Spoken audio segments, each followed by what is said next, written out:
So here's a interesting situation, okay? And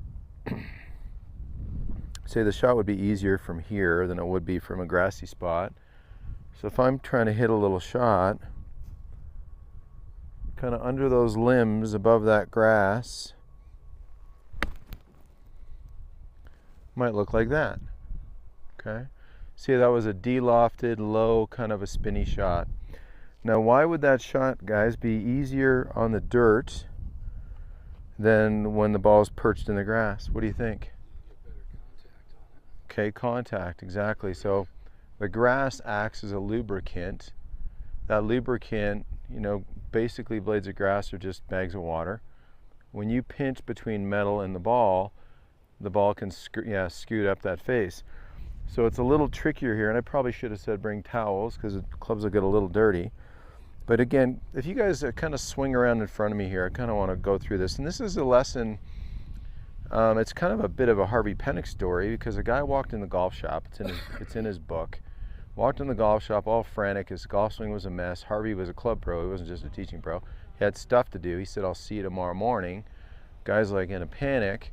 He goes, Harvey says, grab a sack of golf balls, go hit them under that limb on the range, or whatever they hit in whatever golf course was it, I forget, and Harvey's course, I forget, Austin Country Club. And so the guy goes out there, and basically, you know, he's got a stronger club than this. He's a little farther away from this big old limb, and Harvey says, just hit these shots, you know, underneath that limb, and then I'll see you in the morning.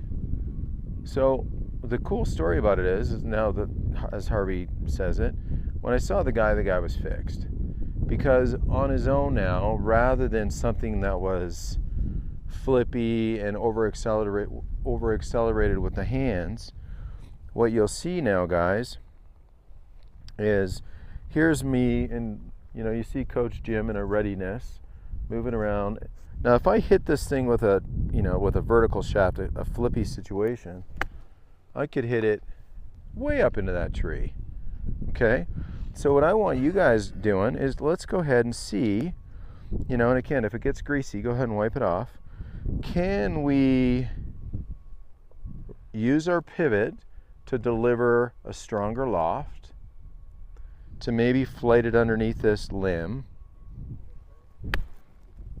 You know, not bad, a little high, you get my point. And then can we use the tool to kind of go, oh, okay, I kind of like the window above the second big branch, below this third branch. Because this kind of practice, you guys, like, you know, that's engaged fun, okay? That's what it's about.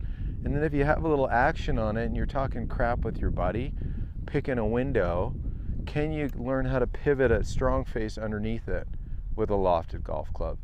Can you add loft? Most golfers can add loft. Most golfers can't pivot a strong loft. You see my point? So there's 4 things here, guys, okay? And I'll coach you through it a little bit, but you understand where I'm going with this, fellas? Now, any questions kind of as we get through this? What do you think? What's kind of coming up? What are you thinking about, Keith? Well, I should give it a try. Okay, cool. What did you notice about my stance, guys? Close together. Pretty narrow? Not much Yeah. movement. Okay. As the club's going behind me, how do I keep loft off of it? My body's pivoting, right? So it's not like I'm staring and whacking. I might stare and whack if I want it to go high, right? So this is where I want you guys kind of feeling.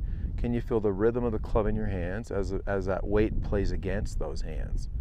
See, I kind of want to move this way, though. You do? See? No, so good point. May I? You know, so great. I'm glad you said that. Awesome. So Dante's like, Martin, I want to cheat that. I just want to put it there, right? Okay. And you know what?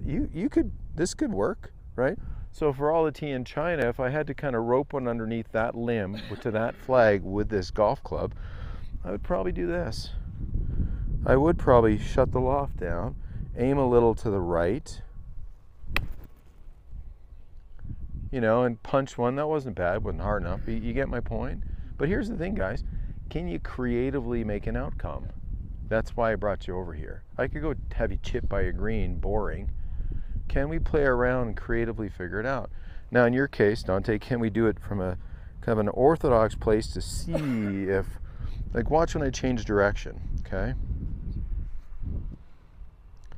Once I start the club in motion, it wants to stay in motion. And if I'm relaxed, it's trying to, you know, the stress is kind of trying to come out, but if I can pivot it, I can deliver a stronger face. So this is why I'm like, okay guys, let's have fun experimenting here. Through experimentation and play, you guys will pick up an awareness that I guarantee you'll apply in the golf course, okay? So Dante, right here, here's 4 spots, guys, jump in. Let's see how we do like bumping it under the limb, you know, like narrow stance.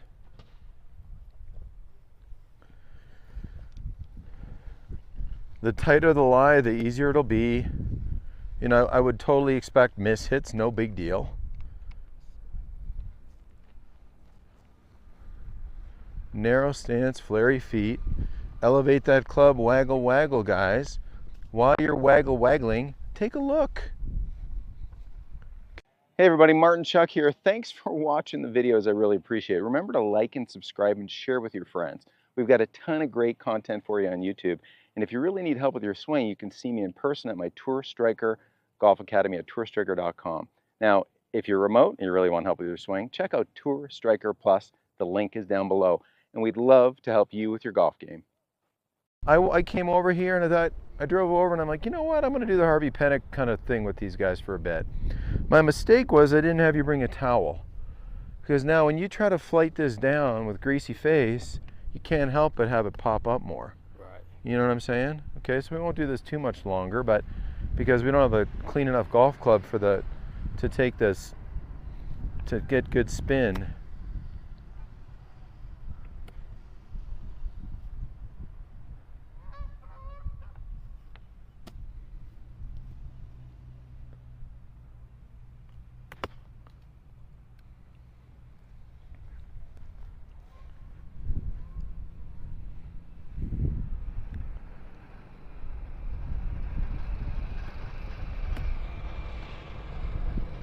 All right, guys, come on over first. Let's have a little fun here. Come on over. This poor irrigation box had no idea I was going to get the shit beat out of it. Come on over. May I? Okay. So,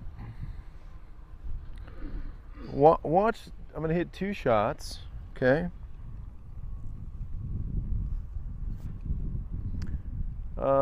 First group of limbs, second group of limbs, between the 2.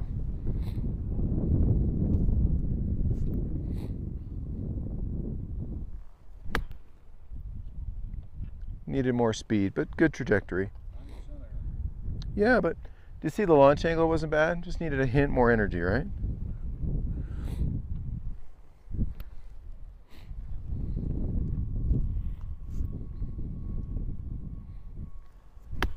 Oh, popped up the face a bit. Okay, watch the next one. See what you see. What's different?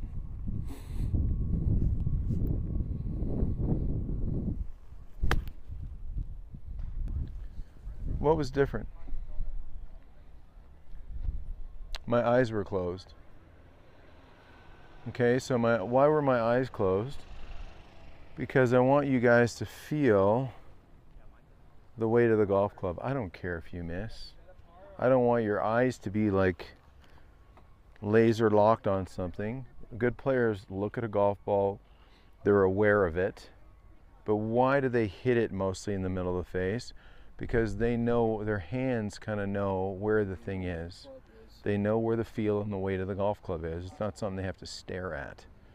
Knudsen, my coach, had some bet. It was $1,000 a stroke, and it was for charity, so if he wins or loses, didn't matter.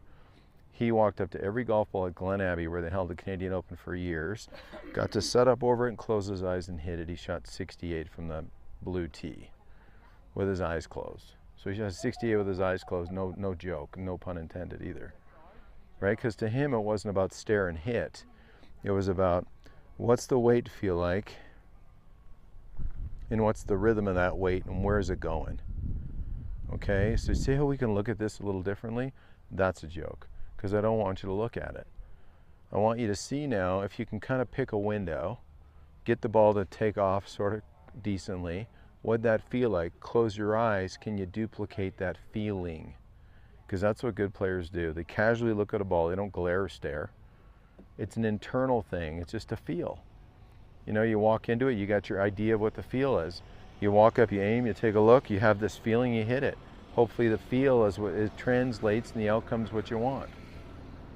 Okay, does that sound like something crazy? It does, doesn't it? Why? Never tried it with my eyes closed. Okay, now here's the thing. So, what if you miss a bunch in a row? Do you care? Do you care? You might. I do that anyway. I don't know with putting. You see what I'm saying? Yeah, with putting, I always get people to do it with putting all the time. But hitting is a good one too, because now you start to be very aware. Whoa, I never even felt my toes like that before. I don't even know. Oh, I see it. I get a feel for, okay. So, you know, setting up to one, you know, looking at this going, okay, greasy club face. If I just said, okay, second pin, the pin out there on the range, there's really no trees in the way, you know, because it'll fly higher than that. Eyes are closed. Eyes are still closed. Eyes are still closed. Okay, was it any good? I don't know. It's really good. Okay. You know what I'm saying? But so it felt like impact was a little firmish feeling, but it was like, who cares? Can we be aware of what's going on, you guys? Okay, let's see. Come on in. Let's go through the rest of these balls. One with your eyes open, one with your eyes closed, please. Hey gang, thanks for watching my YouTube channel. Remember, hit the like button. If you're not a member, click subscribe and share it with your friends. And don't forget, we got a lot of elevated, awesome content at TS Plus. You can check out that link below.